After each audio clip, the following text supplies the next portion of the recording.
Hi, everyone. Thanks so much for joining us today. I'm here with my friend Kat Harrington, and she is a financial virtual assistant. And we got to know each other because her husband is currently serving in the Air Force. And so, through our Air Force spouse friends network, we just happened to meet and we clicked. And I'm so happy that you're here with me today. Oh, I'm so glad to be here. Thank you so much, Sue. So, Kat, you have a really interesting story that I think people are going to be really interested in hearing about. But before we get into it, I'd love it if you could, tell people a little bit about your military spouse journey, on the professional side, and where you went, how you got to where you are today, and all the little bumps in the road. Oh, awesome. Well, that's a great question. And I'll jump right into it. So, we have been serving as a family for 24 years. So, 11 moves over 23 years. The longest we stayed in one location was 4 years, and the shortest was 11 months. Wow. So, yeah, it's been a journey from a career standpoint in the fact that it hasn't been easy to maintain a career. In that regard, what I came to the marriage with was the finance background. I was super excited. I just had, oh, I'm going to go to all these different locations. I'm going to build an amazing resume. Everything's going to be great. And then reality hit. And that's not at all the case. So, we in that 11 moves, we did have two overseas assignments. Those overseas assignments were really rough. The first one, I was able to secure a GS position due to my background in taxes. So, but it was seasonal. They tried really hard to create a permanent role, but at the time that wasn't an option. And then the second opportunity was a sofa challenge. So I had to be able to work on base. I couldn't get a GS job. And so that was very frustrating. Um, so honestly, I fell into this role much, much later. So COVID came about, and I fell into it through a friend who needed a bookkeeper. And he and I decided to gamble together, and I would learn. And I did a lot of research. I did get QuickBooks Online certified so I could. Um, Feel confident in doing the books. I had not touched QuickBooks for over 10 years by this point. So he was very sweet to learn with me. It was fully remote and it worked out perfect. It worked with our family. I was able to jump in online to his bookkeeping, jump off, so on and so forth. And then unfortunately, he sold the business. And when he sold the business, the new owners had their own financial system that they wanted to utilize. And so I stepped aside. It was a good mutual parting. And I needed something more. My son was now going into middle school at this point, and I was like, what am I going to do? So we found through, again, as you mentioned earlier, I reached into my network and I was like, hey, how do I find a job in 2023? I'm very like, I didn't even have an updated resume. So, and it was really Remember when not you were looking? Yeah. it was not good. So I reached out, and a lot of people had suggested go through there's a lot of military spouse recruiting agencies, if you will, or like placement agencies. I don't know how they would, talent agencies, I think is the way that we usually promote them. But, and then I landed with an amazing company who is also spouse owned. And it's two military spouses who came together for the benefit of military spouses and military affiliated spouses. So I now am a contractor with Wise Advise and Assist team. And I do the bookkeeping for their various clients. So that brings you to present. No, I think that's awesome because, we met when you were working remotely as a bookkeeper. And I still remember the transition that you made to Be Wise and Advise, and like just to see where you are now, because you're so enthusiastic about them, you just love it. But I also Yeah. remember how like anxious you were before you got the job because you're like, oh my gosh, like I had the perfect job. And now he sold the business. And so I think it's interesting that you were able to, you know, get through that transition and come out so beautifully on the other end because you love where you are. I know this because you've told me. But like with all that in hindsight, would you still recommend finance fields like bookkeeping, accounting, et cetera, for military spouses hoping to build a portable career? I mean, even knowing that you had challenges early on, and if so, why? If not, why not? Um, Absolutely. And the reason I say absolutely is I wish I had known about this in 2004 Yeah. when we got married.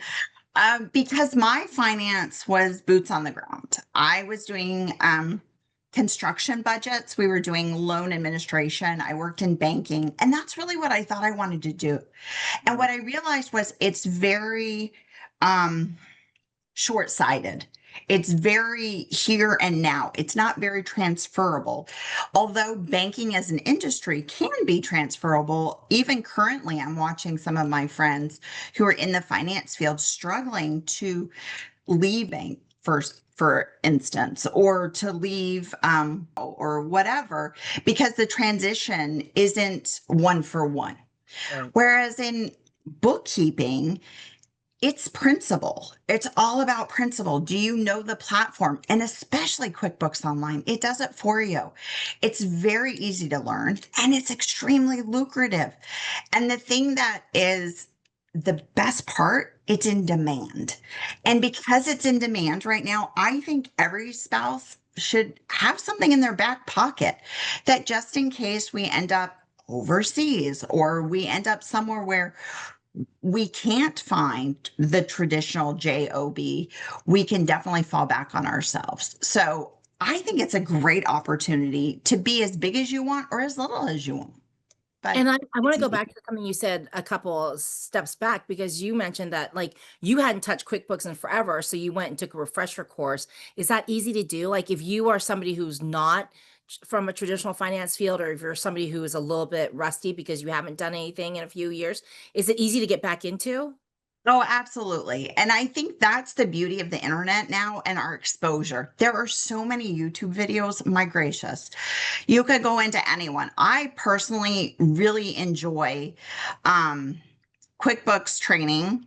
Um, they have a VIP website, and I became a partner, and I go to them all the time. They have live instructors daily. So if you come across an issue, they're there to help you and they'll walk you right through it. So, yeah, I think in today's society, this is one of the ones that they've done a really good job of keeping up with the changes and allowing people, even if you have zero experience, to jump in. It's outlined for you. Um, and you have as much or as little information as you want in the training. And like I said, there's various instructors that can train via YouTube, so you can watch training videos and have complete access to the bookkeeping. That makes it so much easier, I think, for people who are overseas too, because then it's on demand and it doesn't matter like what time zone you're in. No, that makes Exactly. sense.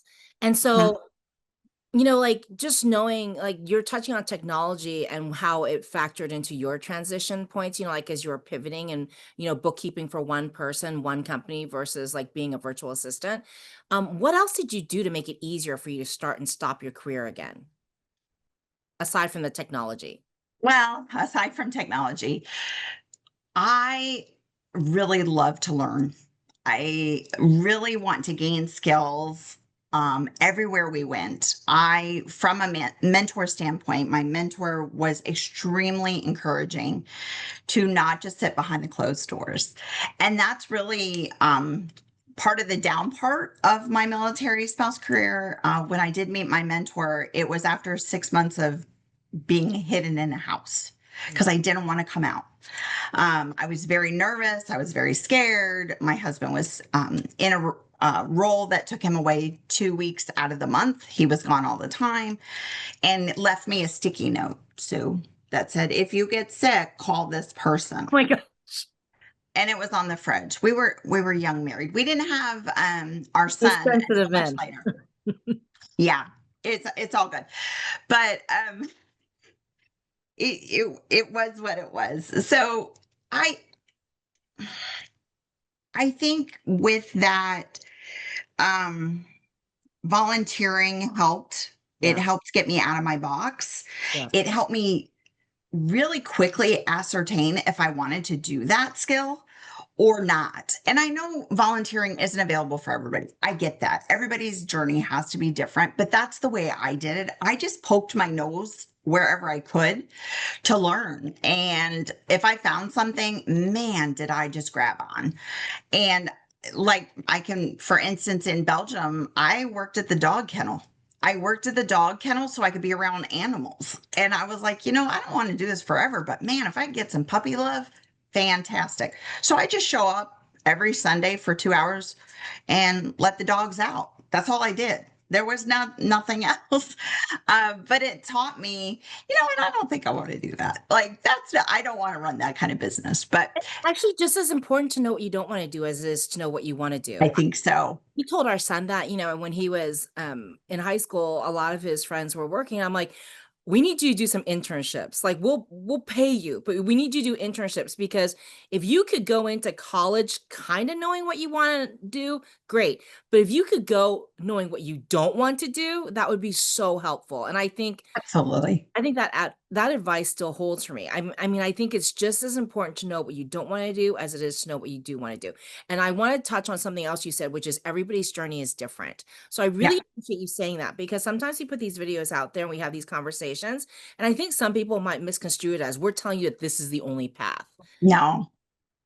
Mm-mm. It's not the only path. And the thing that I will share is because my mentor is very traditional, I did a lot of career support for my spouse. So I was with her tutelage, learned a lot. I learned how to be supportive, not just to my spouse, but to the unit, to the base. How could I facilitate community for people like myself who were stuck in their house? How do we befriend everybody? How do we share a smile? How do we share kindness? How do we do those things? And so in 2005, when she and I met, it was wow, it was amazing. And to this day, um, I just adore her, her kindness, her inclusion, and our friendship. We've really developed, we went from mentorship to friendship. And I think those are the best mentors when you get to go through life together. So, Yeah, and I love that because it's like back to where you were saying not everybody's journey is going to be the same. To yeah. me, and I think if anybody reads your highlight online, I hope they do, what comes across to me is that for you, the important thing is family. Because you Mhm. did start your family later. And so you're like, no, I want Yes. to be there. And so, because we were just joking because Kat's husband's getting ready to transition. That's not a secret because the next question I'm going to ask you is about transition. But Yeah. her husband's getting ready to transition and they're trying to pick out like where. And I was a little devastated that they're not moving back to Virginia possibly. But and I'm like, well, would geobatching be in your future? And she's like, no, that's not for us. It works for other people. It doesn't work for our family. So again, I think the biggest takeaway from our conversation today is balance is possible and that everybody's journey is not the same. And And it all comes down to like, don't let other people tell you what it means to have career success. For you, I think your success is more life success. Like for you, yeah, yes, career is important to you, but family is more so. And so if you're able to have a career that allows you to have flexibility and be there for your family, to me, that seems like the biggest win for you. I have to agree with that. And that is something that my husband and I have worked really hard at over the past 21 years of marriage, 20 for him in the service. But over that time, it really became our philosophy. At the end of the day, we wanted to be married and not have a retirement gift. We wanted to be married. That was the retirement gift. To just enjoy each other. Has it always been easy? No, no. And anybody who tells you it is, I really want that playbook because I don't think that's true. No, but I think they're lying. but we learned to communicate, and it's been wonderful in that regard. But Everybody's journey is different, but yes, family is very important to us. And now it's going to be our turn, like the family's turn to, as a collective, make a decision where we get to go. That's a great segue because I mean, like I tease, you guys are getting ready to leave the active lifestyle and your husband's getting ready to retire. And, as you said, it's family's turn. So are you doing anything to prep for life after the military with regard Oh to? my God. Yes. A couple of things actually. And the thing that I'm really looking at is permanency. Like we've been so transitional. I've never looked beyond next week, if you will. And so now I'm like, do I have goals? Maybe I have goals. Maybe I have a 5-year goal. Maybe I have a 10-year goal. And maybe that takes me away from bookkeeping and more into my hobbies and into different things. Or will I be doing them simultaneously? And more than likely, it's going to be simultaneous because this is so of me, because it's a giving place. It's second nature for me now. I love looking at the puzzle of people's books, just love it. So, with that, it will also take me into entrepreneurship. And my intent is to work with horses and PTSD and helping our veterans and those that need the assistance I with could just the care. 100% see you doing that. I mean, I'm so Yeah. excited for you because I know that that has been a passion of yours for a very long time that you've kind of kept on the back burner. So, Yeah. and so if Yes. anybody out there is affiliated with those kinds of organizations, contact Kat. Yes, yes, that She's would be putting out there in the wonderful. universe. Yeah, no, I love it. Yeah, we're just So speaking it. yeah, we're speaking in the universe. We're gonna manifest it into happening. Absolutely. It's already manifesting. The one key thing, though, that I want to add to that manifestation, draft only. I want big horses, big baby horses. They are amazing. So I just want big horses. Okay, so she put it out there. If anybody can help her, get in touch with her. But okay, so I always ask everyone one last question. And it's not a gotcha question, but through our conversation, it kind of draws me out.